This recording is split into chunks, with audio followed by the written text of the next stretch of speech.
নমস্কার, আমি সমিত দাস। আমার স্বরচিত কবিতার নাম রঙ্গমঞ্চ। পৃথিবীটা রঙ্গমঞ্চ, আমরা নটনটি, সূত্রধার অদৃশ্যে নাড়ছেন কলকাঠি। চন্দ্র সূর্য হেথায় মঞ্চ করে আলোকিত, নদীর কলতান আর পাখির পূজনে মুখরিত। মাঝে মাঝে বজ্রপাত আর মেঘের গুরু গুরু, এভাবেই প্রাকৃতিক সঙ্গীতে যাত্রাভিনয় শুরু। কেউ পরেছে মুখোশ, কেউ মেখেছে রং, কেউ বা বিচিত্র সাজে সেজেছেন সং। কেউ সেজেছে গরিব, কেউ হয়েছে ধনী, কেউ বা অভিনেতা, সবার নয়নের মণি।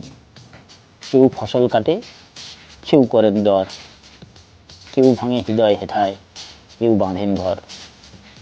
সংলাপ শেষে যেতে হবে ফিরে, প্রাচীর দিয়ে যত রাখো ঘিরে। থাকবে এ মঞ্চ, থাকবে পড়ে সকল সাজ, থেকে যাবে প্রিয়জন, থাকবে পড়ে সকল কাজ।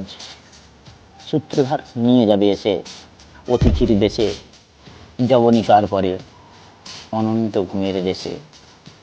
নমস্কার।